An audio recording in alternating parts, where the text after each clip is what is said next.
Hello everyone, you all are very very welcome to आई10 explains. तो आई10 explains में आपका बहुत बहुत स्वागत है। हम आपके पास फुल टेस्ट लेके आ गए हैं क्योंकि आपका एग्जाम अप्रोच करने वाला है और ये आपके लिए बहुत हेल्पफुल रह रहा है। मैं सेशन स्टार्ट करने से पहले आपसे थोड़ा बात करना चाहता हूं, 1 मिनट आपका लूंगा, इंपॉर्टेंट जानकारी है। गाइज, जैसा कि मैं आपके कमेंट्स देख रहा हूं, मुझे 3 तरह के बच्चे दिख रहे हैं। पहले वो बच्चे हैं जिनका जो है 15 के नीचे करेक्ट हो रहा है, 15 से नीचे करेक्ट हो रहा है। दूसरे वो हैं जो 15 से 20 के बीच में रह रहे हैं और तीसरे वो हैं जो 20 से 25 के बीच में रह रहे हैं। तो बेटा, अगर तुम्हारे 15 से नीचे करेक्ट हो रहे हैं तो तुमको पहली बात तो पैनिक नहीं होना है। तुम्हारा जो प्रीवियस स्कोर है उसी से खुद को कंपेयर करते हुए बेटर करो।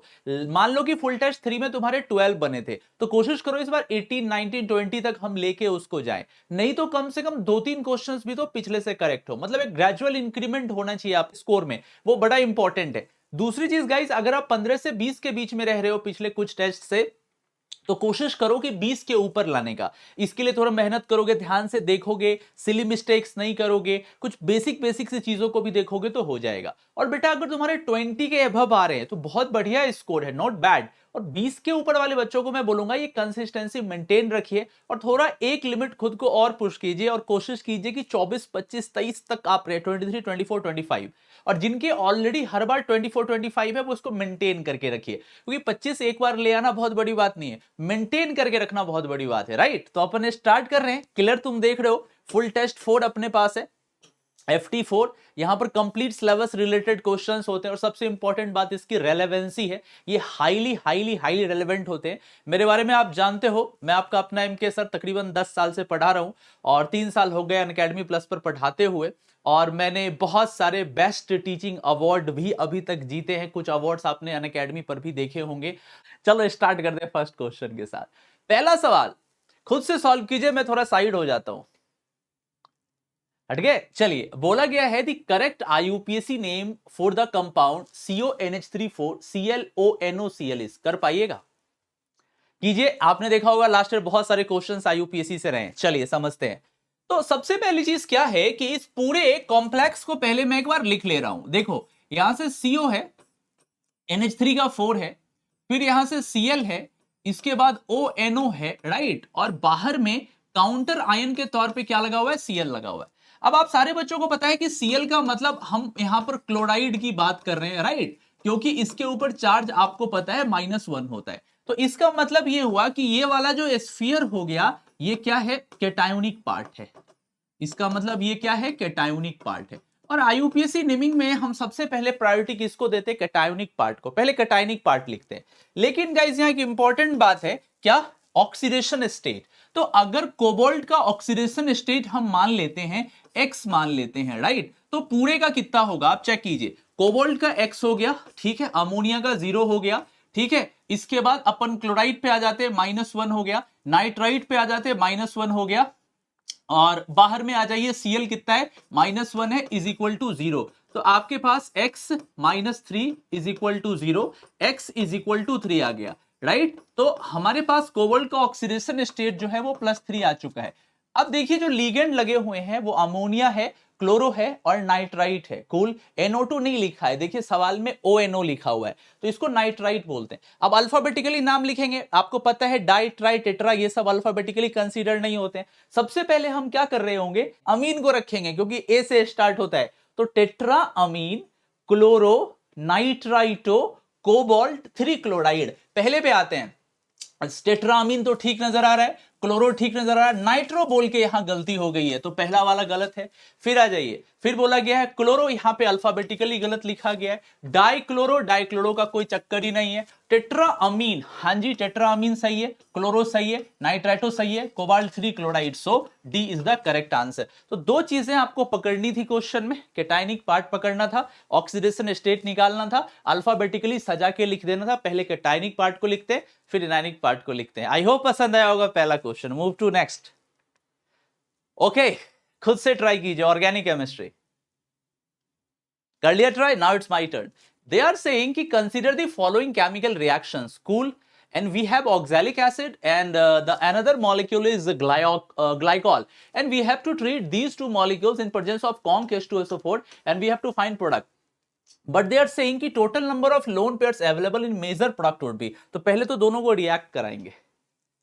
चलो मैच करो मेरे साथ, क्या तुमने सही किया या नहीं किया है। ठीक है, तो देखो सबसे पहले हमारे पास ऑक्सैलिक एसिड है, ये रहा COOH, यहां से भी रहा COOH, और यहां से तुम्हारे पास क्या है, ग्लाइकॉल, यहां से है OH, यहां से है OH। अब अपने को क्या करना है, कुछ नहीं, H2O निकाल देना है। अब लेकिन आपको पता है कि कॉन्क H2SO4 के प्रेजेंस में मैंने आपको कई एस्टरिफिकेशंस की डिटेल कोर्सेज दिए हैं, डिटेल वीडियोस दिया है यूट्यूब पे भी। H2O जो निकलता है, या एसिड अपना OH देता है और एल्कोहल अपना H देता है। ये बड़ा ही अजीब सा बिहेवियर है, जब आपको मैंने मैकेनिज्म बताया था तब ये बात बता रखी है ऑलरेडी। सो बेटा जब आप प्रोडक्ट बनाइएगा ना, तो क्या हो रहा होगा, देखिए यहां से CO हो जाएगा, यहां से O हो जाएगा, यहां से CO हो जाएगा, यहां से O है, यहां से आके लग जाएगा, ऐसा ही लगेगा। देखो COO हो गया, COO हो गया, और ये हो गया। सवाल में पूछा गया है कि लोन पेयर कितने होंगे, अब आप कैच कर लीजिए ना, सिंप्लीफाइड तो है बेटा, नहीं है सिंप्लीफाइड। देखो यहां से हर ऑक्सीजन के पास 2 है, तो 1 2 3 4 5 6 7 8, इसके अंदर 8 लोन पेयर है। सो बेसिकली जो ये रिएक्शन था, ये एक एस्टरिफिकेशन का सवाल था, ये एक एस्टरिफिकेशन का सवाल था। आपको एस्टर्स बना देना था, एस्टर्स बना के लोन पेयर कैलकुलेट कर देने थे। बड़ा इरेलेवेंट छोटा सा, जैसा आप एनटीए में क्वेश्चंस देखते हो, लास्ट ईयर भी बड़े नॉर्मल से क्वेश्चंस दिखे, या एनटीए अभ्यास ऐप में जैसे सवाल दिखते हैं, बिल्कुल एक relevant NCERT based NTA type का क्वेश्चन था। आई होप करेक्ट किए होंगे। नेक्स्ट पे आते हैं। Wow, this is a wow question, try कीजिए खुद से, मैं साइड हटता हूं। कर लिया। इसमें बोला जा रहा है कि BCl3 does not exist as dimer, but BH3 exist as dimer like B2S6। Why? बोला गया कि BCl3 जो है वो डाइमर में नहीं पाया जाता है, पर BH3 डाइमर में पाया जाता है। क्यों? एक टिपिकल सा लॉजिकल क्वेश्चन है। देखो इनके कहने का मतलब है कि BCl3 जो है ना, हम ऐसा नहीं देखते हैं, B2Cl6 अपने को ना ऐसा नहीं दिखता है, ऐसा नहीं दिखता है, राइट। लेकिन इनका कहना है कि जो BH3 है ना, ये आपस में इस तरीके से कंबाइन होके B2S6 बना देते हैं। अभी ऐसा ये हो जाता है, पर ये नहीं हो पाता। ऐसा कैसे, आपसे पूछा गया है। देखो इसका एक सिंपल सा लॉजिक है, मैं अगर आपको समझाऊं। देखो बेटा, जब तुम B2S6 बनाते हो ना, तो यहां पे बनाना बॉन्डिंग पाई जाती है, 3 सेंटर 2 इलेक्ट्रॉन बॉन्ड, राइट। ये देखिए, पर लॉजिक वो भी नहीं है कि इसमें 3 सेंटर 2 इलेक्ट्रॉन बॉन्ड है। लॉजिक ये है कि ये जो हाइड्रोजन है, ये बड़े टाइनी है। समझ रहे हो मेरी बात? ये इतने छोटे हैं कि 2 बोरॉन के बीच में लाई कर सकते हैं। यहां पे बोरॉन, बोरॉन और हाइड्रोजन, मतलब BHB और BHB, इनके वॉन्डरवॉल रेडियाई के बीच में कोई इंटरेक्शंस नहीं होता। इनका साइज जो है बेटा, छोटा होने की वजह से ये जो साइन है, इरिपल्सन का साइन है, ये यहां पर काम नहीं कर पाता है। समझ रहे हो? ये यहां पर काम नहीं कर पाता क्योंकि हाइड्रोजन काफी छोटे होते हैं, तो ये फिट हो जाते हैं। लेकिन बेटा जब तुम B2Cl6 लेते हो, तो इसमें समस्या आती है। देखो समस्या क्या आती है, प्रॉब्लम क्या दिखती है अपने को, आइए उस प्रॉब्लम को समझे। देखो सबसे पहली बात, इनसे हमको बहुत ज्यादा दिक्कत नहीं है। दिक्कत जो है ना, ये जो क्लोरोब्रिज है ना, इनसे प्रॉब्लम है। ये जो क्लोरोब्रिज है ना बेटा, इनसे प्रॉब्लम है। अब आपको पता है क्लोरीन का साइज बहुत बड़ा होता है, तो ये क्या करने लगता है, बोरॉन के साइज के साथ इंटरैक्ट करने लगता है, और इससे यहां पर क्रिएट होता है वॉन्डरवॉल रिपल्सन, और ये मॉलिक्यूल अनस्टेबलाइज्ड हो जाती है। मतलब अगर हम नॉर्मल लैंग्वेज में समझे, तो क्लोरीन का साइज बहुत बड़ा होने की वजह से ये 2 टाइनी बोरोन के बीच में फिट नहीं हो पाते हैं। और अगर आपको लग रहा होगा कि क्लोरोब्रिज उसी तरीके का, तो गलत है। यहां पे जो आप देख रहे हो ना, क्लोरो को लगाएंगे तो यहां पे 3 सेंटर 2 इलेक्ट्रॉन बॉन्ड, मतलब बनाना बॉन्ड काम नहीं करेगा, बिकॉज इस भाई साहब के पास क्या है, जी हां, लोन पेयर है। लेकिन आप यही सोचो कि इसका साइज बढ़ा दो, आप इसी फैमिली में थोड़ा नीचे उतर आओ। अगर तुम एल्यूमिनियम या गैलियम यूज कर लोगे ना, तो साइज बढ़ जाएगा। तो अब देखो Al2Cl6 आपका अवेलेबल हो जाएगा। तो अगर बोरॉन वाले बोरॉन की जगह कोई बड़े साइज का एलिमेंट रख देते हैं ना, तो फिर क्लोरीन फिट हो जाएगा। पर ये छोटकू छोटकू के बीच में क्लोरीन पुट नहीं होगा। So chlorine is more electronegative than hydrogen. कोई लॉजिक है, कोई सेंस है इस बात का कि chlorine is more electronegative than hydrogen? कोई सेंस नहीं है। There is p-pi back bonding in BCl3, but BH3 does not contain such multiple bonding. तो ये इस बात को कैसे एक्सप्लेन कर रहा है डाइमर को? ये जो बैक बॉन्डिंग की बात की जा रही है, जिस बैक बॉन्डिंग की हम बात कर रहे हैं, तो बैक बॉन्डिंग BCl3 को एक्सप्लेन करता है ना कि BCl3 स्टेबलाइज्ड कैसे हो जाता है। इसके स्टेबलाइज होने का जो कारण है वो बैक बॉन्डिंग है। यहां पे जो वेकेंट ऑर्बिटल है इस तरीके से बैक बॉन्डिंग काम करती है, यहां पर बीबी काम कर रही है। लेकिन ये हम कैसे बोल सकते हैं कि बैक बॉन्डिंग है तो ये डाइमर बनने को एक्सप्लेन कर रहा है? नहीं, BCl3 और BH3 का जो डाइमराइजेशन है उसके लिए बैक बॉन्डिंग कोई BCl3 में अवेलेबल है या नहीं है, इससे कोई लेना देना नहीं है। मतलब ये आर्गुमेंट उसको एक्सप्लेन नहीं कर पा रहा। Third, large size chlorine atom do not fit in between the small boron atom whereas a small sized hydrogen atom get fitted in between boron atom। बिल्कुल सही बात है, 100% सही बात बोला गया है।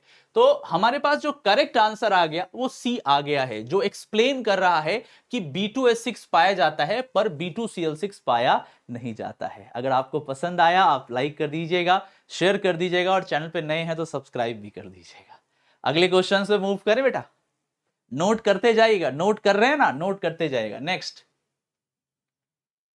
वाव वाव, ट्राई कीजिए, मैं हट गया, ट्राई कीजिए। इसमें बोला गया है the major product in which of the following reactions will not result in alkene. कौन सा ऐसा रिएक्शन है जिसमें एल्कीन जो है, एल्केन जो है नहीं बनेगा, नॉट एल्कीन, एल्केन जो है नहीं बनेगा। चलिए देखते हैं, आई होप आपने ट्राई कर लिया होगा। सबसे पहले लिथियम एल्यूमिनियम हाइड्राइड है, आपको पता है कि ये H- लाएगा, H- अटैक करके Cl को हटा देगा तो यहां से बन रहा होगा प्रोपेन। ठीक है, कूल, बहुत ही बढ़िया। देखो एक छोटी सी बात हम आपको बताना चाहेंगे कि जो लिथियम एल्यूमिनियम हाइड्राइड होते हैं ना, और सोडियम बोरोहाइड्राइड, और एक और होता है हमारे पास ट्राइफिनाइल टिन हाइड्राइड होता है, समझ रहे हो, PH3SNH या ट्राई ब्यूटाइल टिन हाइड्राइड। इन तीन चीजों को दिमाग में रखिएगा, मैं समझा देता हूं। Lithium aluminium hydride SN2 fashion में काम करता है, इस पर मेरी एक वीडियो बनी हुई है, आप चेक कर सकते हैं। सोडियम बोरोहाइड्राइड ना, ये SN1 फैशन पे काम करता है, राइट। और ये दोनों जो होते हैं ना, ये किस फैशन पे काम करते हैं? बोथ। इनका रेडिकल मैकेनिज्म होता है, ये रेडिकल मैकेनिज्म के थ्रू जाते हैं। इससे आप 1 डिग्री, 2 डिग्री, 3 डिग्री किसी भी तरह का आप हेलाइड ले लीजिएगा, ये उसको रिड्यूस कर देगा। लेकिन lithium aluminium hydride SN2 fashion में काम करने की वजह से ये 1 डिग्री में सबसे बढ़िया काम करता है, देन 2 डिग्री, 3 डिग्री में बहुत ना के बराबर ये काम करता है। सोडियम बोरोहाइड्राइड NaBH4 में जनरली 3 डिग्री के साथ बेस्ट काम करता है, 2 डिग्री, 1 डिग्री के साथ ये काम नहीं करता। और यहां मैंने बता दिया ऑल के साथ काम करता है। अब चलिए लौटते हैं अपने क्वेश्चन पे, अब सवाल की तरफ आते हैं। तो सबसे पहले में प्रोपेन बन गया, जी हां इसमें बन गया। सोडियम बोरोहाइड्राइड 2 डिग्री के साथ करेगा, इसमें भी प्रोपेन बन जाएगा। लिथियम एल्यूमिनियम हाइड्राइड की बात करते हैं, जैसा कि मैंने जस्ट अभी बताया आपको कि लिथियम एल्यूमिनियम हाइड्राइड जो है वो 3 डिग्री के साथ ना के बराबर ऑपरेट करता है। लेकिन अगर टेम्परेचर बढ़ा दीजिएगा तो ये H- क्या करेगा, हाइड्रोजन को निकाल के अंदर लाके Cl हटा देगा, और इस प्रोसेस में जो ये कंपाउंड बन रहा है इसको आइसोब्यूटिलीन के नाम से जान रहे होंगे। तो मेरी बात समझ रहे हो? सो यहां पर एक एल्कीन बन रहा है, ना कि एक एल्केन। और सवाल में बोला गया था एल्केन जो है नहीं बनना चाहिए, तो सी अपना करेक्ट नजर आ रहा है क्योंकि इसमें एल्कीन बन रहा है। सोडियम बोरोहाइड्राइड है और ये 3 डिग्री है, देखिए 3 डिग्री के साथ सोडियम बोरोहाइड्राइड जो है वो सबसे बेस्ट तरीके से काम करता है। तो यहां पे बहुत आराम से यहां पे हाइड्रोजन आके लग जाएगा। सो यहां पर भी बन गया एल्केन। तो एक बार कंक्लूजन पे आओ, पहले में बना, क्या बना पहले में? एल्केन, सही है। दूसरे में बना एल्केन, सही है। चौथे में बना एल्केन, सही है। तीसरे में बन गया एक एल्कीन, तो करेक्ट आंसर 3 होगा, क्योंकि इन्होंने बोला है कि नहीं बनना चाहिए एल्केन। तो सी में एल्केन नहीं बन रहा है, सी में एल्कीन बन रहा है, राइट। मजा आया? अच्छे अच्छे सवाल है ना, एकदम कंसेप्चुअल कंसेप्चुअल रेलेवेंट क्वेश्चंस दिख रहे होंगे। नेक्स्ट, वाओ, अगला सवाल है आपका पीरियोडिक टेबल और केमिकल बॉन्डिंग का थोड़ा सा मिक्सचर। बोला गया on moving the group in nitrogen family Gr15 आपको क्या दिखता है, बताइए तो। कर लिया खुद से, ठीक है। Now it's my turn. So सबसे पहली चीज तो बोली गई है ग्रुप 15 की बात कर रहे हैं, मतलब हम बात कर रहे हैं नाइट्रोजन, फॉस्फोरस, आर्सेनिक, एंटीमोनी, और बिस्मथ, हम इनके बारे में बात कर रहे हैं। ठीक है, ठीक है, यही तो हमारे पास मेन 5 है, बाकी को छोड़ दीजिए। पहले बोला गया है, अच्छा हमको क्या दिखता है वो पता करना है। ठीक है, पहला है आयोनाइजेशन एनर्जी इंक्रीजेस रेगुलरली, कि आयोनाइजेशन एनर्जी जो है वो क्या होती चली जाती है, इंक्रीज होती चली जाती है। क्या ये बात सही है? गलत है, क्योंकि आपको पता है कि नाइट्रोजन का जो साइज होता है वो काफी छोटा है। फास्फोरस का साइज बढ़ेगा, आर्सेनिक बढ़ेगा, एंटीमोनी बढ़ेगा, बिस्मथ बढ़ेगा। तो आपको पता है कि जो साइज होती है वो आयोनाइजेशन एनर्जी की क्या होती है, इनवर्सली प्रोपोर्शनल होती है। मतलब जितने बड़े साइज का होगा, अगर हम साइज को बढ़ा देंगे तो आयोनाइजेशन एनर्जी जो होगी वो घट जाएगी, क्योंकि बड़े साइज के एलिमेंट से आउटर मोस्ट ऑर्बिट के इलेक्ट्रॉन को निकालना कंपैरेटिवली आसान होगा। तो आयोनाइजेशन एनर्जी इंक्रीजेस, गलत बात है, आयोनाइजेशन एनर्जी डिक्रीजेस होना चाहिए। फर्स्ट रॉन्ग हो गया। Second, atomic radius first increases then decreases, मतलब मजाक है क्या? ऐसा थोड़ी ना होता है। कैसी बात कर रहे हैं? नीचे आएंगे तो एक्स्ट्रा सेल बढ़ते चले जाएंगे, एक एक एक्स्ट्रा सेल लगते चले जाएंगे, KLMN ऐसे होता चला जाएगा, तो साइज तो हमेशा बढ़ेगा, तो ये भी गलत है। अच्छा, आप में से कई बच्चों ने सी के बारे में कुछ डाउट क्रिएट किया होगा, सुनिएगा ध्यान से। बोला इलेक्ट्रॉन एफिनिटी ग्रेजुअली इंक्रीजेस, कि इलेक्ट्रॉन एफिनिटी जो है वो बढ़ता चला जाता है। देखो ये बात तो सही है, नाइट्रोजन से फास्फोरस में जाएंगे ठीक है, यहां से यहां तक पैटर्न ठीक जाता है, आर्सेनिक तक पैटर्न ठीक जाता है, एंटीमनी और बिस्मथ में जाके ये पलट जाता है। समझ रहे हो?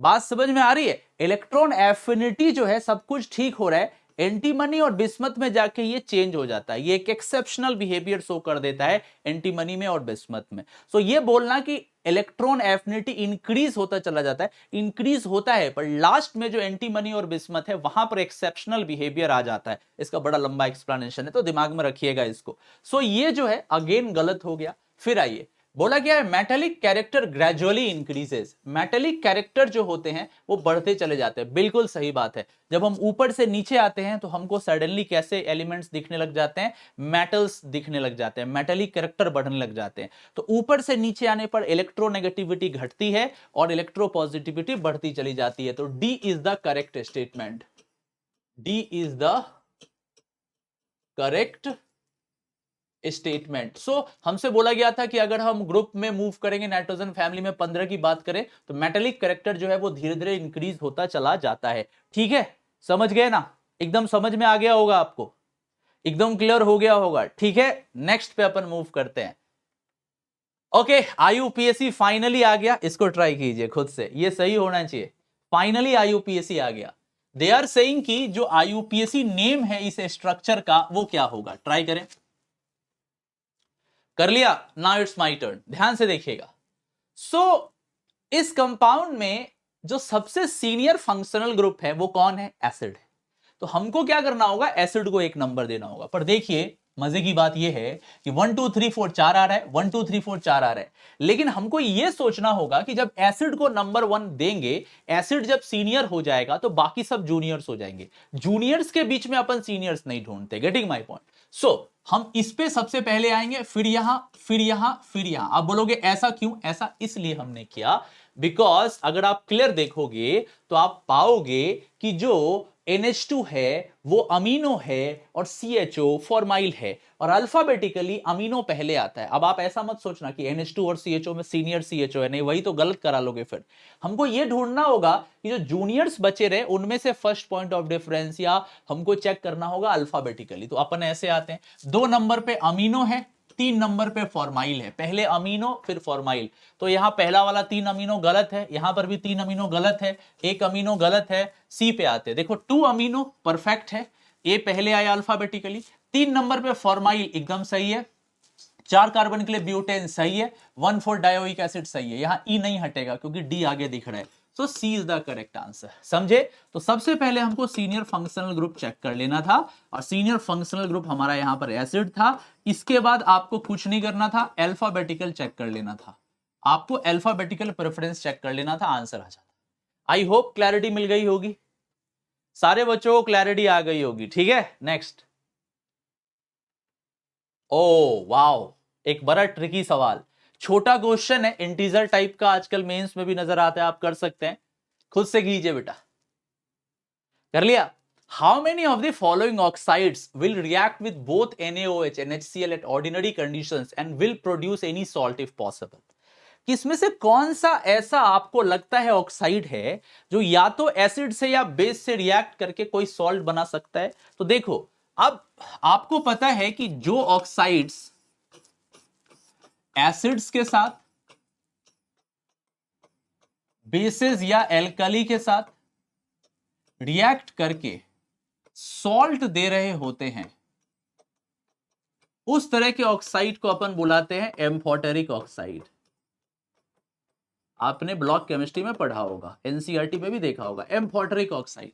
सो अब चेक करो इसमें से एम्फोटेरिक कौन कौन सा है, तो अपन एक एक करके चेक कर लेते हैं। आइए, सबसे पहले SnO2 एम्फोटेरिक है, जिंक ऑक्साइड एम्फोटेरिक है, Fe2O3 नॉट एम्फोटेरिक, ये बेसिक है, Al2O3 एम्फोटेरिक है, बेरिलियम ऑक्साइड एम्फोटेरिक है, TiO2 रूटाइल एम्फोटेरिक है, MgO बेसिक है, KO2 बेसिक है, कैल्शियम ऑक्साइड चूना बेसिक है।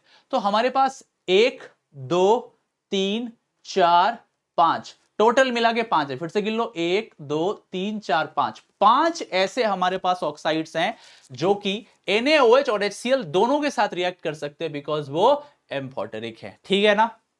समझ रहे हो या नहीं समझ रहे हो? तो basically Sb Zn As Pb Al Ti, समझ रहे हो? ये सब कुछ ऐसे मेटल्स हो गए, बेरिलियम के ऑक्साइड्स, ये कुछ ऐसे हो गए जिनके ऑक्साइड्स है, जिनके कंपाउंड्स आपको मोस्ट ऑफ द टाइम कैसे दिखेंगे? जी हां, एम्फोटेरिक दिख रहे होंगे। ठीक है, और ये एसिड और बेस दोनों से रिएक्ट करेंगे। तो 5 इज द करेक्ट आंसर। मजा आ रहा है? समझ रहे हो? अगर अच्छा लग रहा है तो लाइक कर दीजिएगा, और पहली बार हमारी चैनल पे आए हैं, हमें पता है आप वीडियो देख के चले जाते हैं, सब्सक्राइब भी नहीं करते, कर दीजिएगा। ठीक है, नेक्स्ट आइए, बोला गया है how many structural isomers are possible for but two yne excluding but two yne. But two yne को छोड़ के आपको यह बताना है कि ब्यूट-टू-आइन के कितने स्ट्रक्चरल आइसोमर्स पॉसिबल होंगे। ट्राई कीजिए। मैं हट गया, कर लिया। Now it's my turn. So सवाल में बोला गया है ब्यूट-टू-आइन, हम इसकी बात कर रहे हैं। ये जो आप देख रहे हो ना, ये है हमारे पास ब्यूट-टू-आइन। क्लियर है? This is called but two yne. अब सुनना समझना, बहुत ध्यान से सुनना समझना। अब देखो, ब्यूट-टू-आइन का फॉर्मूला अपन अगर चेक करें तो 1 2 3 4 C4 हो गया, और यहां से 3 3 6 C4H6 हो गया। अब देखो, C4H6 का क्या मतलब है? इसका डिग्री ऑफ अनसैचुरेशन कितना हो गया? तो मैक्सिमम हो सकते थे 10 -6/2 मतलब 4/2, इसका ड्यू हो गया 2। आई बात समझ में? देख के भी तुमको लग रहा है ब्यूट-टू-आइन में 2 पाई बॉन्ड है, 2। अब 2 ड्यू का क्या मतलब है? 2 ड्यू का मतलब है कि हम या तो एक ट्रिपल बॉन्ड बना सकते हैं, या हम 2 डबल बॉन्ड बना सकते हैं, या एक डबल बॉन्ड प्लस एक रिंग बना सकते हैं, या 2 रिंग बना सकते हैं। आइए अब हम इसको ड्रॉ करना स्टार्ट करें फिर, है ना? देर क्यों किया जाए। तो सबसे पहला हो सकता है कि हम ना ऐसे करके CH3 CH2 C triple bond C और H कर ले। This is nothing but but one yne. तो हमारे पास सबसे पहला जो होगा वो ब्यूट-1-आइन बन सकता है। 2 का तो सवाल ही नहीं, 2 तो बोल ही दिया कि छोड़ दीजिए, 2 को लीजिए ही मत। ठीक है, तो दूसरा हम क्या कर सकते हैं?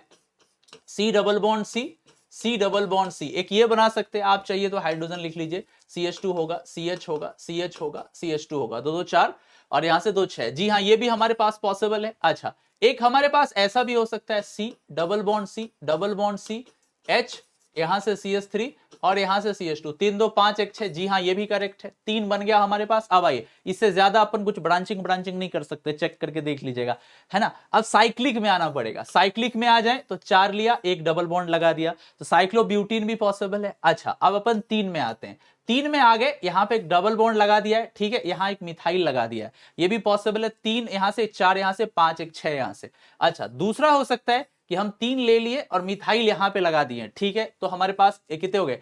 1 2 3 4 5 6। अच्छा, अब हम और क्या कर सकते? एक ऐसा कर सकते बेटा, यहां पे डबल बॉन्ड लगा देते इस जगह पे CH2, ठीक है। अभी देखिए यहां से 2 2 4 और 2 6 C4H6 अभी भी सही नजर आ रहा है। एक आपने मिस कर दिया होगा, ये वाला, ये कंपाउंड, ये बाईसाइक्लो, 2 2 4 1 5 1 6। तो अब गिनो कितने हो गए?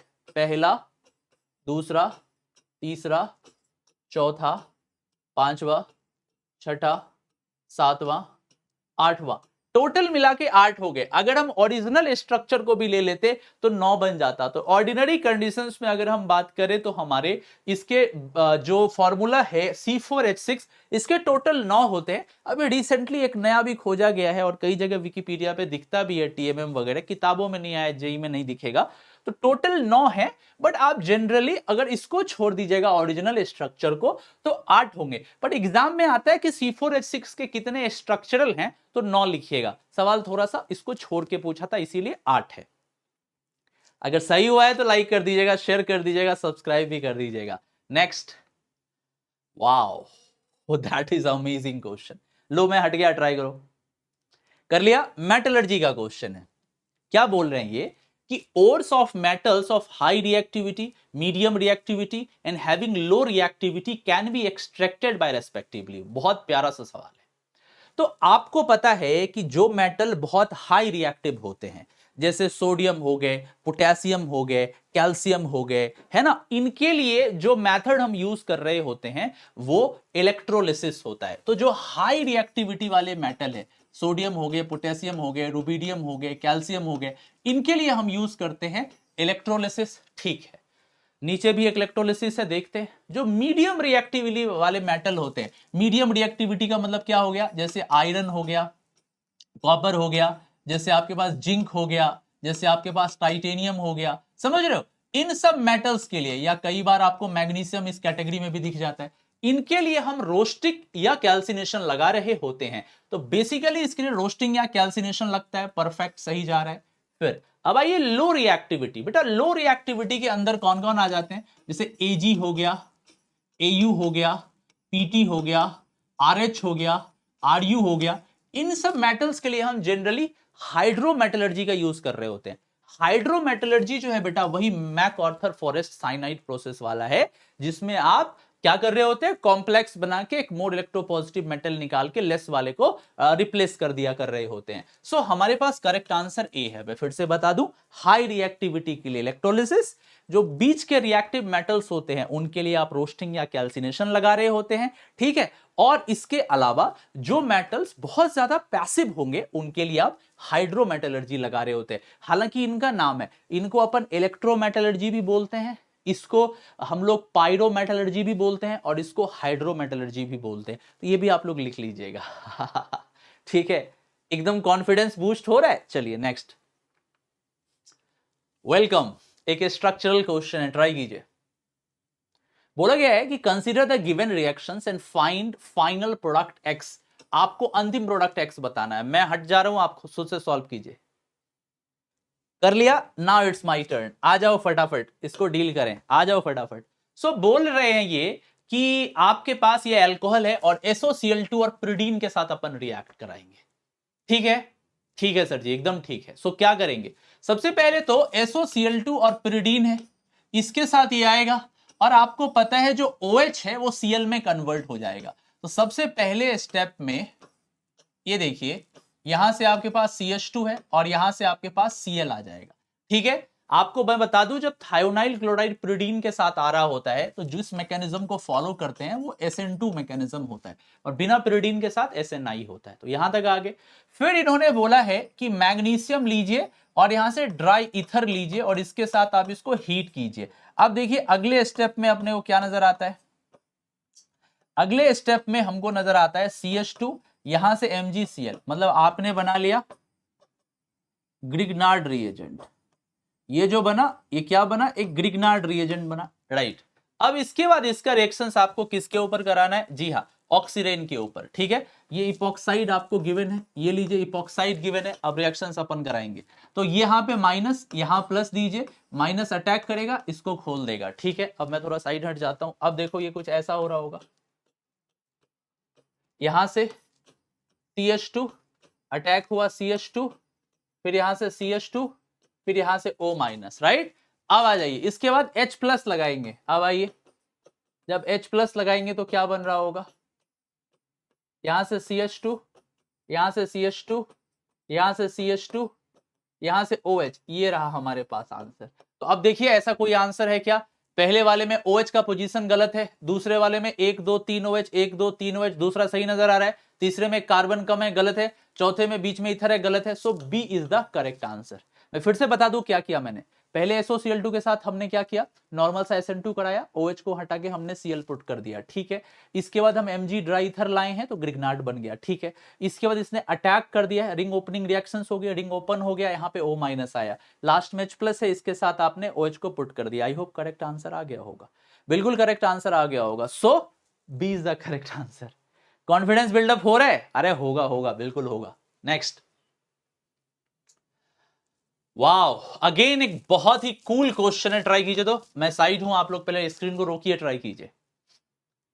कर लिया, नाउ इट्स माय टर्न। बोला गया है कि एक रिएक्शन है, इनऑर्गेनिक रिएक्शन, जहां कैल्शियम फ्लोराइड सिलिका के साथ रिएक्ट कर रहा है H2SO4 के प्रेजेंस में, A + B + H2O देता है, ठीक है। अब आपको A और B का हाइब्रिडाइजेशन बताना है।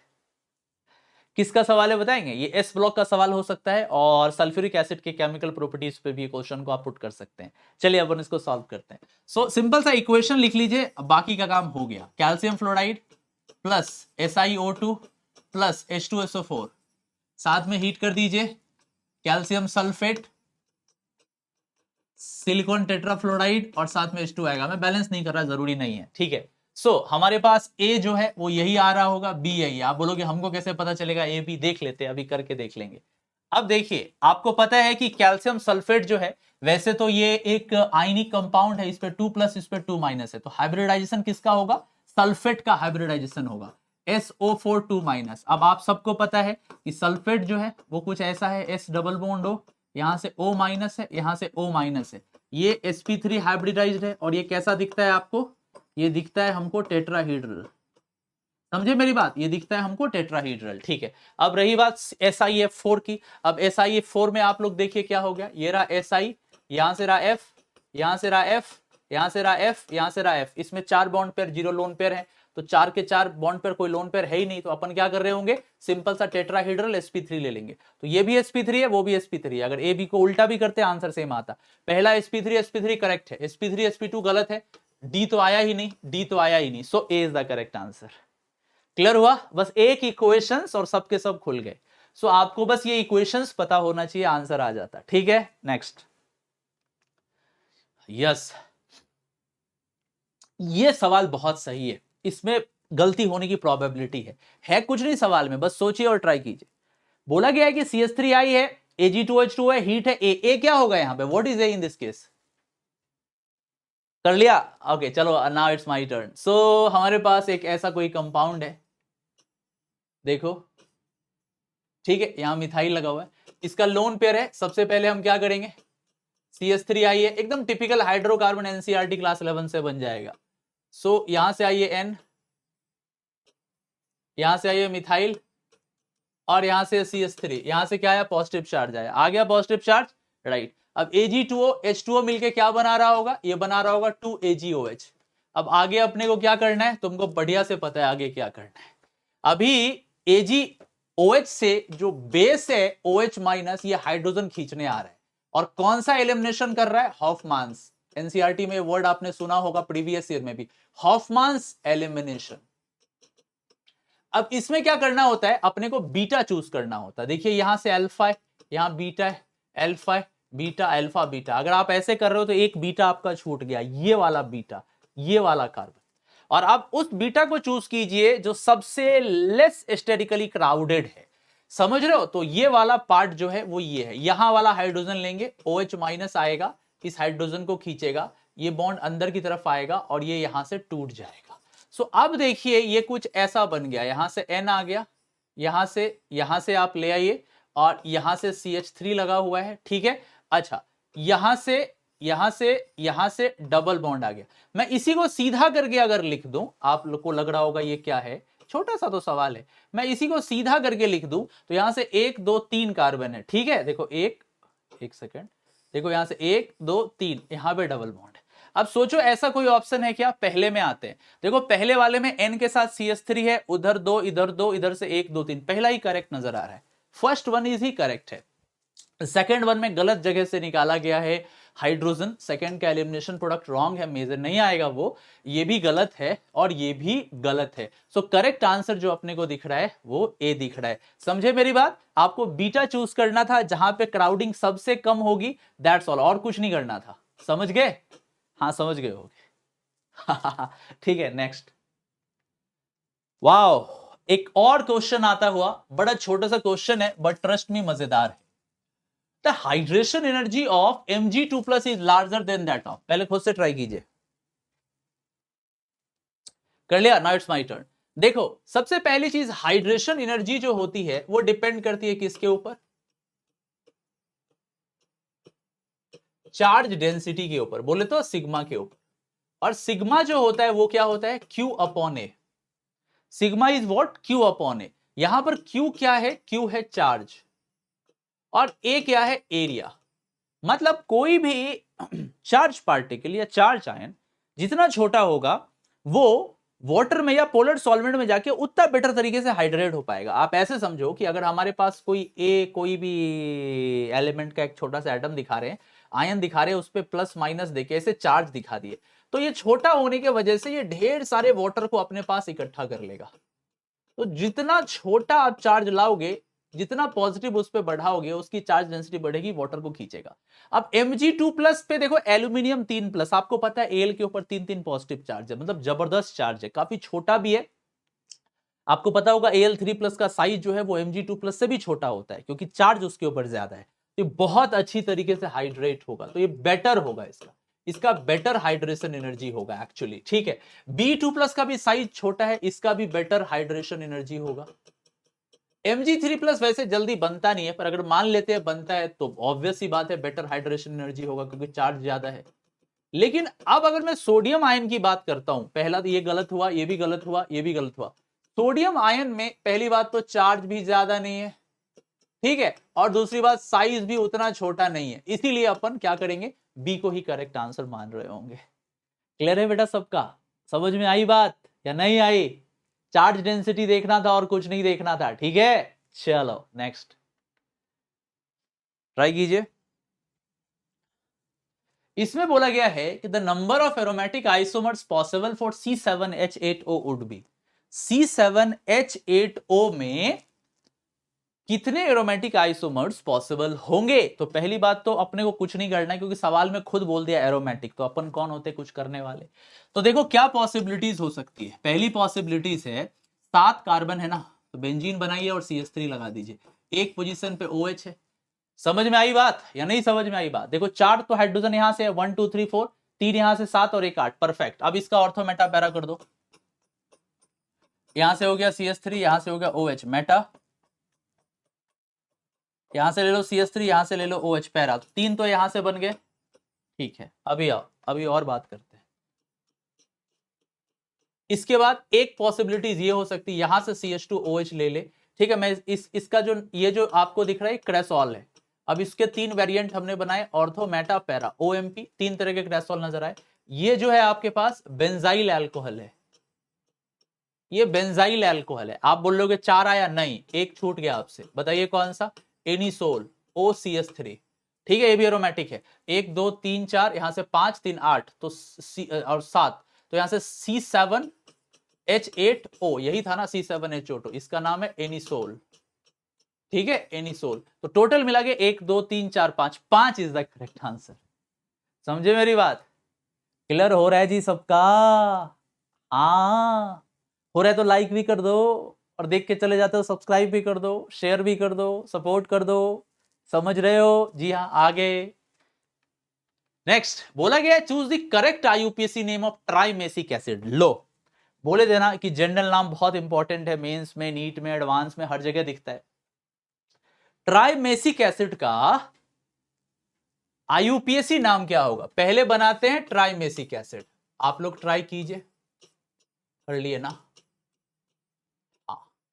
इसको बोला जाता है ट्राइमेसिक acid.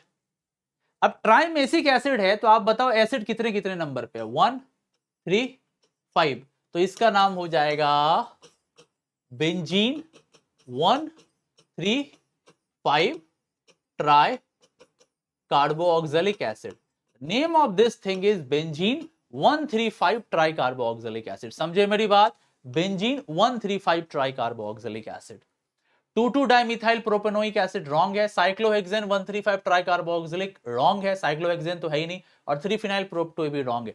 So correct answer is benzene 135 tricarboxylic acid. Clear है? सही हुआ? हो गया होगा। नेक्स्ट, ये सवाल ट्रिकी है, ट्राई कीजिए। If atomic number of bromine is 35, then find the number of vacant orbital in valence shell of Br when it forms maximum number of covalent bond। कीजिए ट्राई तो। अगर आपका ये सही हुआ है तो मजा आ जाएगा, ठीक है? गलत हुआ है तो कोई बात नहीं, मैं एक्सप्लेन करूंगा। चलो, हमको बोला गया है कि एटॉमिक नंबर 35 है, हम इंटरेस्टेड ही नहीं है उसमें, हमको पता है पहले कि Br है। अभी तुमको पता है ये हैलोजन है, तो हैलोजन है तो इसका जो है 3D पूरा का पूरा भरा हुआ होगा, उसको छोड़ दो। 4s2 पे आओ और 4p5 रहा होगा इसके पास, ठीक है? इसके पास 4d भी रहा होगा जो खाली है, और 4f भी रहा होगा जो खाली है। तो अपन जब इसका कॉन्फ़िगरेशन ड्रॉ करेंगे तो ये कुछ ऐसा आ रहा होगा, 4s2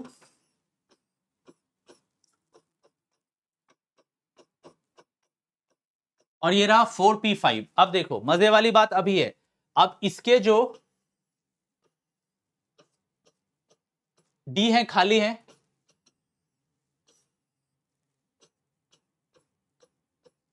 और एफ खाली है। ये है 4s, ये है 4p, ये है 4d और ये है 4f। बोला है कि मैक्सिमम नंबर ऑफ जब कोवलेंट बॉन्ड बनाएगा, तो आइए मैक्सिमम, अब हम, ये तो इसका जीएस है, ग्राउंड स्टेट है। अब बात करते हैं एक्साइटेड स्टेट, जब ये मैक्सिमम बॉन्ड बनाएगा।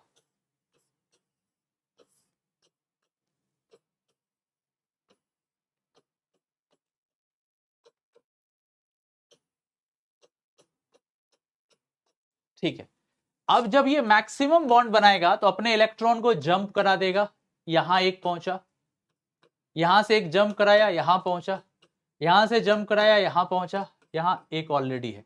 तो देखो मैक्सिमम जब ये एक्साइटेड स्टेट में आएगा तो 1 2 3 यहां से हो गए 4 5 6 7 7 बॉन्ड बना रहा होगा। उस कंडीशंस में बोला गया find the number of vacant orbital in valence shell of Br जब ये मैक्सिमम कोवलेंट बॉन्ड बना रहा होगा। तो अभी ये मैक्सिमम कोवलेंट बॉन्ड बना रहा है,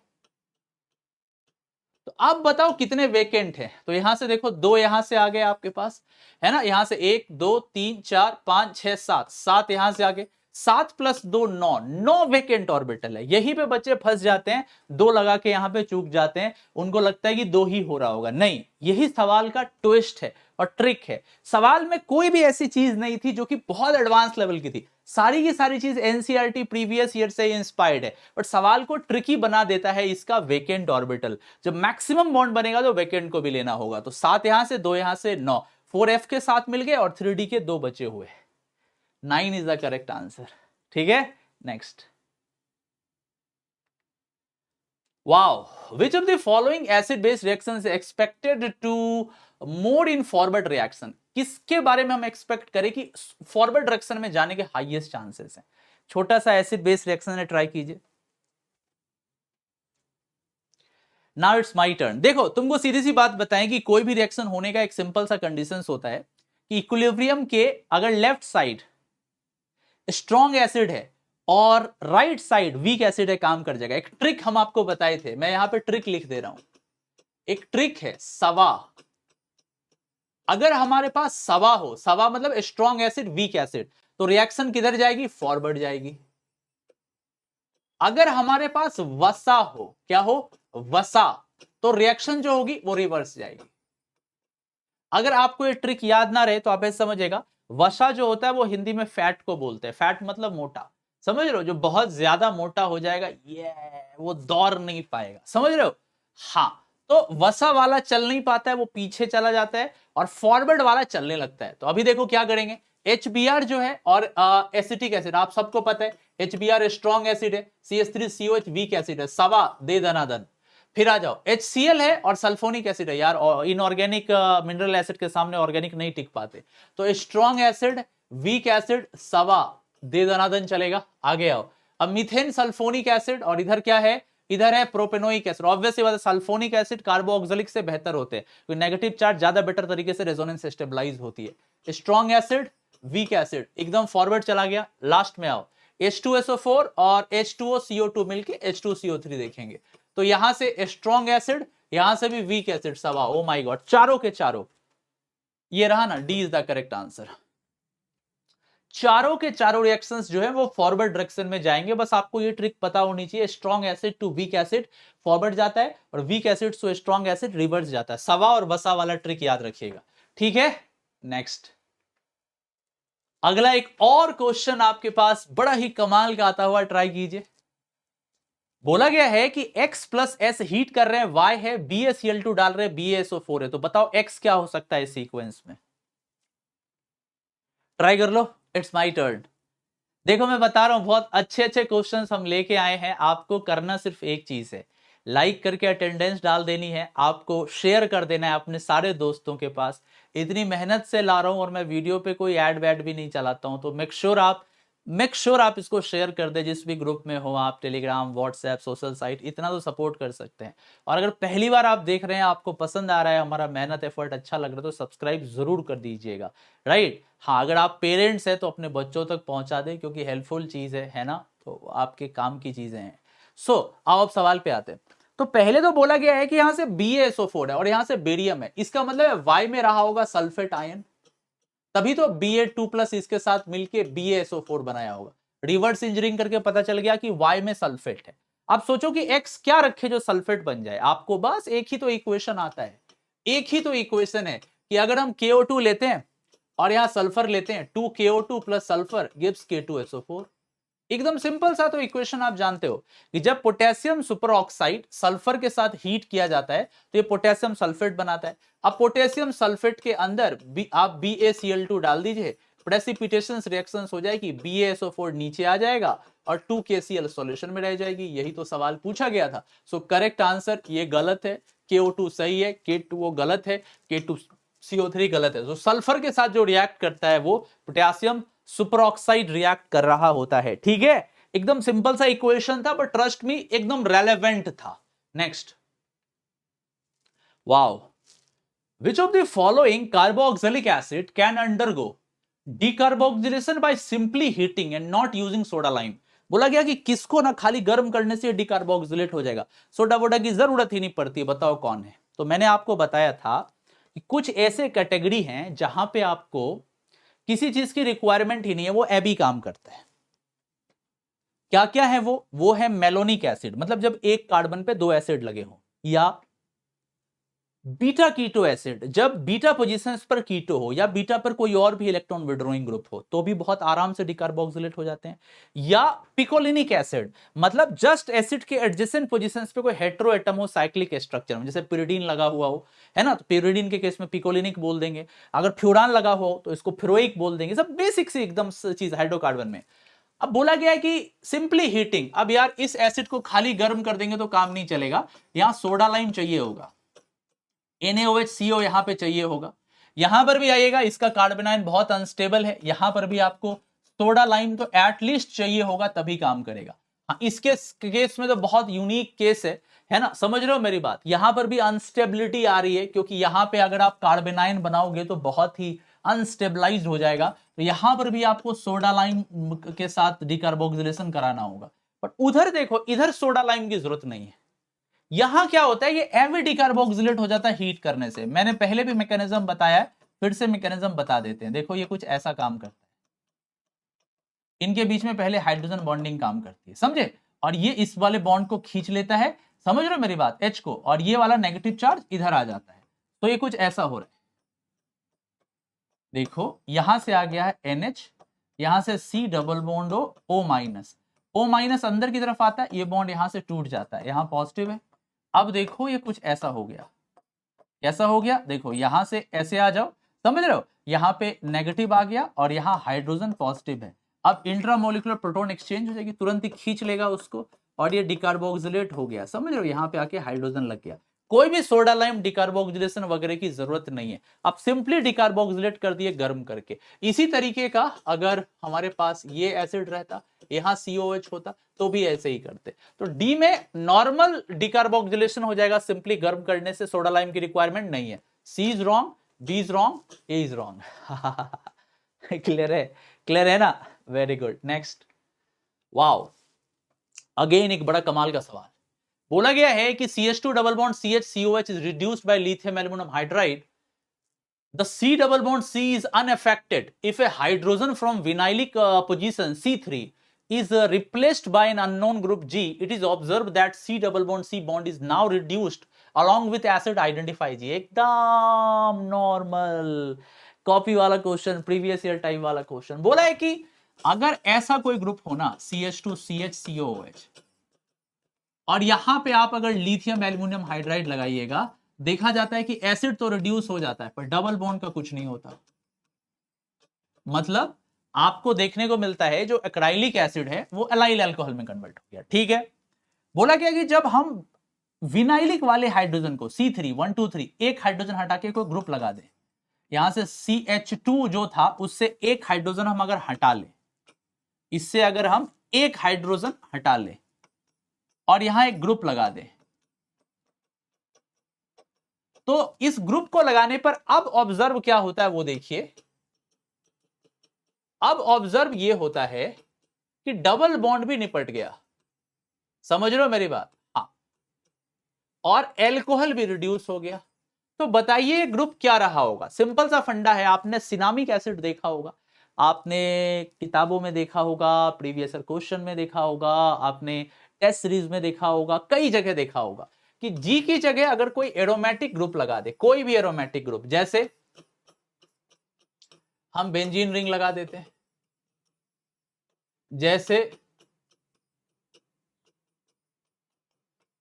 हम यहां पे फ्यूराइल ग्रुप लगा देते हैं, इस तरह के ग्रुप्स जब लगाओगे और लिथियम एल्यूमिनियम हाइड्राइड बेटा लगाओगे तो ये एसिड के साथ साथ डबल बॉन्ड को भी साफ कर देगा और एसिड एल्कोहल में बदल गया। यहां पर भी एसिड एल्कोहल में बदल गया। सो देखो कहां का साइक्लोहेक्साइल जो है वो एरोमेटिक हमको लगाना था, एरोमेटिक नहीं है। फ्यूराइल एरोमेटिक है, विनाइल एरोमेटिक नहीं है, इथाइनाइल एरोमेटिक नहीं है। सिर्फ और सिर्फ फ्यूराइल लगाएंगे और अपना काम हो जाएगा, दैट्स ऑल। कितना मजेदार सवाल था ना? Interesting question. जी हाँ, नेक्स्ट पे आओ। बोला गया है कि विच of the following will have the greatest HCH bond angle? Wow, combination of chemical bonding and block. बहुत बढ़िया सवाल है। सबसे ज्यादा HCH बॉन्ड एंगल किस में होगा? आओ देखते हैं। सबसे पहले CH3F, एरा CH3F, फिर आओ CH2F2, फिर आओ CH2Cl2, फिर आओ CH3Br। राइट, आपको क्या करना है? बेंट रूल लगाना है। बेंट रूल क्या बोलता है वो सोचो। बेंट रूल ये बोलता है कि अगर हम सेंट्रल एटम के अराउंड ज्यादा इलेक्ट्रोनेगेटिव एटम लगाते हैं, जैसे कि फ्लोरीन हो गया, ऑक्सीजन हो गया, वो क्या करते हैं? परसेंटेज S कैरेक्टर को डाउन कर लेते हैं। तो यहां एक फ्लोरीन है तो ये क्या कर रहा होगा? परसेंटेज S को गिरा लेगा। यहां दो फ्लोरीन है, काफी गिरा लेगा। यहां पे क्लोरीन है, यस, यहां भी परसेंटेज S गिरेगा। यहां ब्रोमीन है, उतना इलेक्ट्रोनेगेटिव नहीं है, फिर भी गिराएगा। आप बताइए सबसे ज्यादा परसेंटेज S कहां डाउन हो रहा होगा? तो CH2F2 में डाउन हो रहा होगा, क्योंकि दो दो फ्लोरीन है, नंबर वाइज भी दो फ्लोरीन है और इलेक्ट्रोनेगेटिव वाइज भी फ्लोरीन सबसे ज्यादा इलेक्ट्रोनेगेटिव है। तो अब ऐसे सोचो कि अगर इस बॉन्ड्स में, ए वाले बॉन्ड में और ये वाले बॉन्ड में परसेंटेज S डाउन होगा तो इस वाले बॉन्ड में परसेंटेज S बढ़ जाएगा, इस वाले बॉन्ड में परसेंटेज S बढ़ जाएगा। अब परसेंटेज S बढ़ने की वजह से क्या होता है आपको पता है? Percentage S character is directly proportional to bond angle. जितना मोटा ऑर्बिटल होगा, थिकर एंड फैटर ऑर्बिटल, उतना ज्यादा इसका क्या आपको नजर आएगा? बॉन्ड एंगल नजर आएगा। आपको पता है जैसे sp में देखिए 180 डिग्री होता है, sp2 में घट के 120, sp3 में और भी घट के 109.28। सो जितना ज्यादा S बढ़ेगा, जैसे यहां देखो परसेंटेज घटा, तो यहां पे परसेंटेज क्या हो गया? बढ़ गया। तो यहां वाला जो थीटा होगा ना, ये आपका ग्रेटेस्ट होगा, मैक्सिमम थीटा आपको यहां पे देखने को मिलेगा। तो हमसे पूछा गया था कि ग्रेटेस्ट HCH बॉन्ड एंगल किसमें होगा, वो CH2F2 में हो रहा होगा। ठीक है, उसके बाद आपको CH2Cl2 दिखेगा, फिर CH3F दिखेगा, फिर CH3Br दिखेगा। इसमें नंबर ज्यादा है इसीलिए डोमिनेट करेगा एक फ्लोरीन के ऊपर। राइट, क्लियर है। नेक्स्ट, वाओ, छोटा सवाल, इंटरेस्टिंग मजेदार question. Alkali metal hydroxide are quite thermally stable. हाँ सही बात है। तो बताओ सबसे कम स्टेबल कौन सा होगा, ट्राई कीजिए। कर लिया जी? हाँ कर लिया होगा, ठीक है। एकदम सही बोला गया है कि जो lithium hydroxide, sodium hydroxide, potassium hydroxide, rubidium hydroxide, caesium hydroxide, ये सब स्टेबल होते हैं, बहुत स्टेबल होते हैं। आपको मैं बता दूं, इन सारे हाइड्रोक्साइड को गर्म करने पर ये मेल्ट हो जाते पर डिकम्पोज नहीं होते, एक्सेप्ट वन। एक ऐसा है बदमाश छोटू, लिथियम, जिसको गर्म करने पर ये Li2O प्लस H2O दे रहा होता है। क्योंकि आपको पता है कि लिथियम का साइज काफी छोटा होता है, इसी वजह से इसमें कोवेलेंट कैरेक्टर जो है वो थोड़ा आ जाता है। कोवेलेंट आ जाने की वजह से इसकी थर्मल स्टेबिलिटी कम हो जाती है। Lithium hydroxide is the only one alkali hydroxide जो कि गर्म करने पर टूट जाता है। सो करेक्ट आंसर जो हो जाएगा LiOH हो जाएगा। और जब ऊपर से नीचे आइएगा ना तो थर्मल स्टेबिलिटी भी बढ़ती चली जाएगी। सोडियम से ज्यादा स्टेबल पोटेशियम वाला, फिर रुबिडियम, फिर सीसियम। ठीक है, सही हुआ है तो लाइक शेयर सब्सक्राइब याद रखिएगा। Next, amazing question. बोला गया कि फाइनल प्रोडक्ट इज, आपको बोला गया कि फाइनल प्रोडक्ट बताइए इसमें क्या होगा। चलिए देखते हैं। सो इसमें क्या हो रहा होगा आप समझो ध्यान से, बहुत ही मजेदार है। हाँ, यहां से बोला गया होगा Br2 है और हीट करेंगे। सो अभी देखो क्या होगा, पहले खुद से ट्राई कर लो। कर लिया ना? हाँ मेरी बारी। सबसे पहले एनसीसी बनेगा, आपको पता है इसी तरीके से तो डबल बॉन्ड पे कोई भी चीज आके लगती है, यहां से आके Br पॉजिटिव, ऐसे ही होगा। ठीक है, अब इसके बाद क्या हो रहा होगा, जो दूसरा Br माइनस है ये तुरंत यहां से H खींचेगा, इसको अंदर लाएगा। समझ रहे हो मेरी बात? और यहां से रेजो स्टेबलाइज्ड हो जाएगा। हम ऐसा कर सकते हैं, हम स्टेप बाय स्टेप आपको दिखाएंगे, ठीक है, ताकि वो दिक्कत ना हो। ठीक है, ये पॉसिबिलिटीज है। तो एक काम कर सकते हैं कि अगर मैं PH CH CH लेता हूं, यहां से Br लेता हूं, यहां से C double bond O minus लेता हूं, तो रेजोनेंस चल रहा है, अच्छी बात है। लेकिन रेजोनेंस चलेगा, प्रोडक्ट फॉर्मेशन कैसे होगा? प्रोडक्ट फॉर्मेशन के लिए इसको अंदर लाते हैं तो ये वाले बॉन्ड को तोड़ देते हैं, ये बॉन्ड आगे आएगा और ये Br यहां से हट जाएगा। समझे मेरी बात? देखो, रेजोनेंस अपनी जगह ठीक है, लेकिन हमको डिकार्बोक्सिलेशन करना पड़ेगा, गर्म किया जा रहा है। नेगेटिव अंदर आएगा, इस बॉन्ड को तोड़ के आगे ले आएंगे, ये वाला बॉन्ड टूट के इधर हट जाएगा, तो इस CH के नीचे Br आ जाएगा। अब देखो ये कुछ ऐसा बन गया, PH CH Br, सॉरी गलत लिखा मैंने, यहां से CH Br नहीं होगा। हाँ, अब हो जाएगा, ये देखो यहां से ये अंदर की तरफ आ गया तो डबल बॉन्ड हो जाएगा, यहां से हो जाएगा CH, यहां से हो जाएगा Br। ठीक है, अभी सही है, ठीक, बहुत ही बढ़िया, ये हमको समझ में आया। अब बोला गया है कि सोडामाइड और H+ लाइए। अब देखिए सोडामाइड फिर से लाएंगे, NaNH2। अभी NaNH2 क्या कर रहा होगा, अब वो भी दिखा देते हैं। E2 कराएगा, E2 कराएगा तो आप देखिए लिविंग ग्रुप आपको बनाना पड़ेगा यहां से, जो कि Br गिवन है।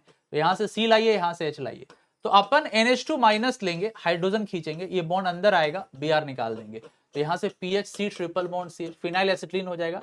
लेकिन यहीं पे खत्म नहीं होगा, NH2 माइनस फिर से हाइड्रोजन खींचेगा, C triple bond minus Na+ होगा। H+ दिया है क्या, ये देखो H+ दिया है। अब H+ इसमें लगा देंगे तो PH C triple bond CH आ जाएगा। Phenyl acetylene is the correct answer. है कोई ऐसा? ये रहा ना, C is the correct answer.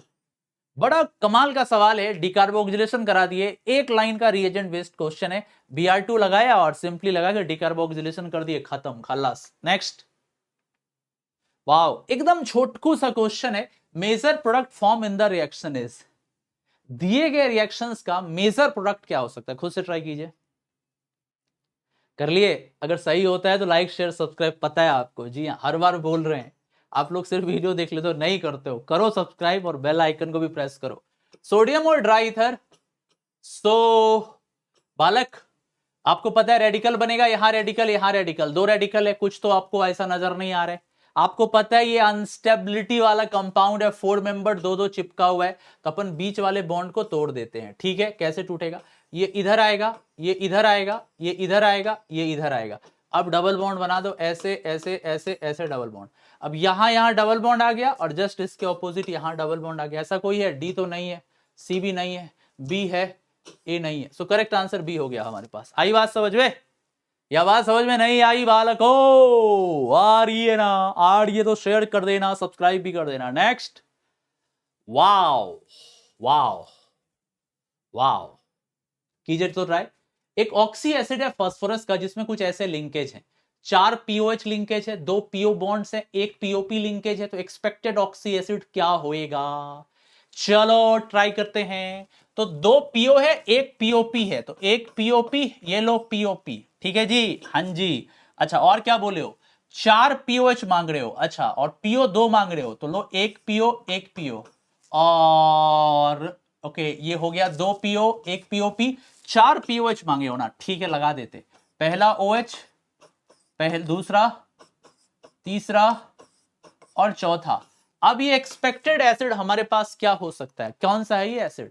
बताओ ये कौन सा एसिड है? ये पायरोफॉस्फोरिक एसिड है, ये पायरोफॉस्फोरिक एसिड है। फॉर्मूला क्या हो जाएगा? 1 2 3 4, तो 4 हमारे पास इधर से हो गया, तो H4 हो गया, ठीक है। इसके बाद हमारे पास P2 हो गया, और इधर से हो गया 3, इधर से 3, 6 एक साथ, H4P2O7, पहला वाला ही करेक्ट है, H4P2O7। मजा आ जाता अगर ऑप्शंस में नाम दे देता, है ना, समझ रहे हो, हाइपोफॉस्फोरस, पायरोफॉस्फोरस ऐसे करके, पर कोई बात नहीं, टिपिकल एनसीईआरटी का क्वेश्चन है। एनसीईआरटी में देखना एक बॉक्स बना रखा है, उस बॉक्स के अंदर सारी जानकारी इन्होंने दे रखी है कि कैसे कैसे क्या क्या करना है, ठीक है। मतलब 2 पीओ होगा, 1 पीओपी होगा, क्या होगा, समझ में आ रहा है? समझ में आ रहा है? बड़ी इंपॉर्टेंट जानकारी है, सुन लीजिए। आपको पता होगा अनअकैडमी पे सारे बैच खत्म हो गए, अब ड्रॉपर के लिए कोई बैच नहीं आएगा। There is no dropper batch right now. अभी ओनली एंड ओनली जो बैच चले आएगा अब 2023 वालों के लिए आएगा। 22 वालों से पल्ला झाड़ लिया गया क्योंकि अब वक्त नहीं है, रिवीजन सब खत्म हो चुका है। लेकिन अभी भी हमारे पास एक बैच है जहां पर हम आपको कंप्लीट ऑर्गेनिक और इनऑर्गेनिक केमिस्ट्री का क्विक थ्योरी पढ़ा रहे हैं और साथ ही साथ क्वेश्चंस भी करा रहे हैं। मैं फिर से बोलूंगा, 3 महीने का सब्सक्रिप्शन लेके तुम आ सकते हो, क्योंकि अब 2023 वाला कोर्स सब आ गया।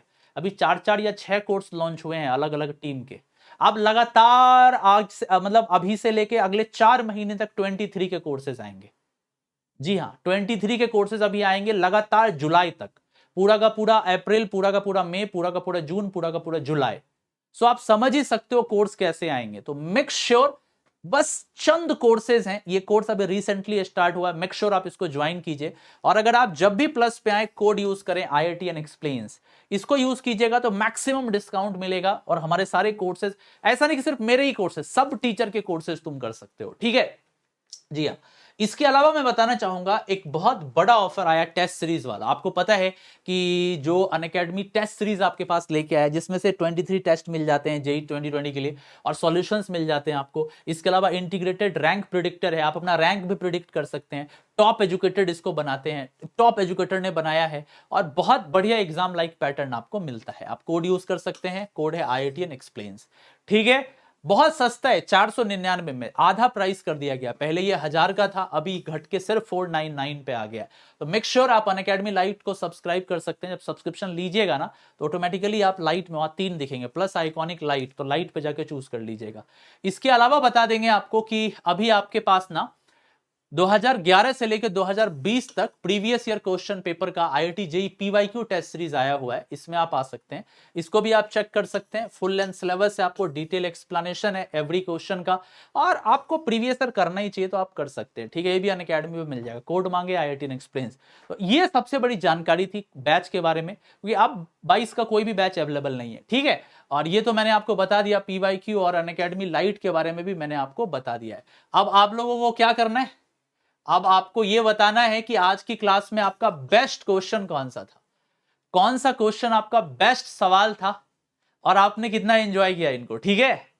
हाँ जी, और चैनल पे नए हैं तो फिर से बोलेंगे सब्सक्राइब कर दीजिएगा, शेयर करना आपका अधिकार है, आप कीजिए, लाइक करके अटेंडेंस डाल दीजिए। मुलाकात होती है आपसे बहुत जल्दी, तब तक अपना ख्याल रखिए, take care, bye bye, have a nice day.